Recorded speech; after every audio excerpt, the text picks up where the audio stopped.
We all know people who are simply indomitable, like Michael J. Fox, who has called himself an incurable optimist, even with the diagnosis of Parkinson's disease in 1991. The title of his book is Looking Up. So it was the impetus for an ABC special, Michael J. Fox, Adventures of an Incurable Optimist.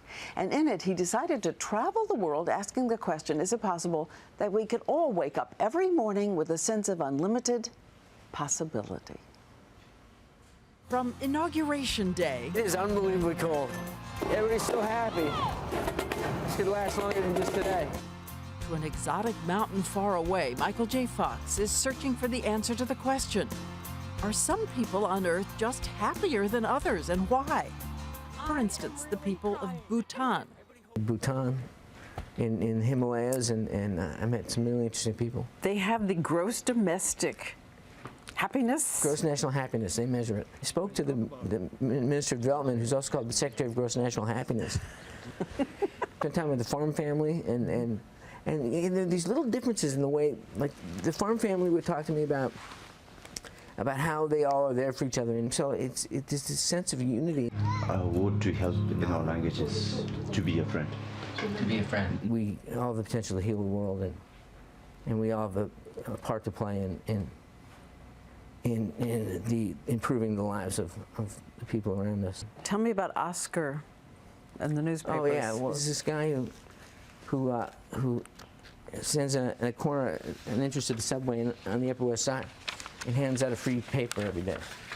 And he's just the most relentlessly cheerful guy you've ever met. Good morning, sweetheart. How are you? Are you always just happy? Or? Yes, I say optimistic because every day is an opportunity for me. Just by saying good morning, how are you? You just see it's like the lights go on in people's eyes and their faces light up. I think he's more famous than you are. He should be. Everybody knows him. No. And again, it's the connections. What have you concluded about the role religion plays in happiness? I didn't know whether to write about it because I'm not an extremely religious person. I don't subscribe to any particular orthodoxy. I don't attend church on a regular basis. I go to synagogue, having grown up Protestant in Canada. Really, my question was, if I don't have a set kind of religion, why am I so grateful, and who am I grateful to? Your happiness grows in direct proportion to your acceptance and in inverse proportion to your expectations. Accepting something doesn't mean being resigned to it. It just means acknowledging that that's what it is. The spirit that's in a song like Jesus Take the Wheel, you know, that just people just have that feeling that it's just, you can take your hand off the wheel for a second and it'll be okay. Another stop on his journey, Lance Armstrong, who gives him a tour of his home. I'm noticing these bikes. This is a time trial bike that's sort of been broken down a little bit. That's a bike I cruise around town on. Once again, that question. Where does that kind of optimism come from? I give all the credit to my mom.